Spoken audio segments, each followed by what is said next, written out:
Here's everything I eat in a day getting slammed by 2 midterms, so naturally, like, my default is going to brining. Mashed potato, fake meatball, chicken, jalapeno, onion and carrot, pickles, some cauliflower, broccoli, cheese sauce, beans, nacho chips, fruit with a chocolate chip cookie. So good.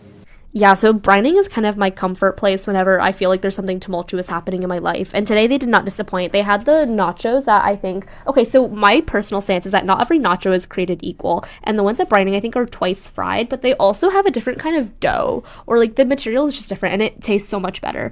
But they also had this fake cheese sauce that, oddly enough, was better than real cheese sauce. So I doused a lot of broccoli in that. And then, oh my goodness, like the best mashed potatoes of my whole life. Usually mashed potatoes can feel too rich, but the mashed potatoes here were super garlicky and flavored and also like just tasted light, and I think they were made with oat milk. That's what my friend told me. Then I obviously had some Beyond Meatballs just because I really like eating the meatballs here, and then I had some guac and beans on top of the chips, and then I also had fruit and a chocolate chip cookie because the chocolate chip cookies here are the best in the game. And then I went to Wilbur for dinner because it was the Chinese New Year celebration 2 days too late. And I tried the Thai iced tea. I honestly just think it was pretty sweet. Everything here is just really sweet. And look at how packed it is. Oh my goodness. But they had so much food. This is just the ice cream bar alone. They had like matcha, they had coconut, they had like ube, and this is a suckling pig. And guys, look at this plate. So much dim sum. Cod, pumpkin, jiaozi, some kind of dim sum, fried rice, kimchi, salad. Wait, so much of everything. And so the status update is that I was literally taking a midterm, like not even an hour after I ate this meal. I honestly don't know how I was not put to sleep by this meal.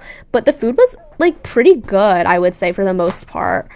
First up, I'm trying a lot of like the jiaozi. Okay, so my stance is that one of the jiaozi was really bad, but then the dim sum or the siomai was like also, it was honestly, I've had it before at Yaga, so I'm familiar with it. And then I haven't had this type of like Chinese, I don't know what you call it, Chinese lettuce in so long, but it reminded me of home, and so I just got really nostalgic and really homesick at the same time. But their fried rice is pretty good as well. Like I really like the Chinese sausage, and then the shrimp was also decently, like it was pretty good. But this was like a fake like xiaolongbao, and I was just nodding my head because the flavors were nostalgic, but the actual like taste was bad. Like the texture was flaccid and it was cold, and it just reminded me of like a frozen hockey puck.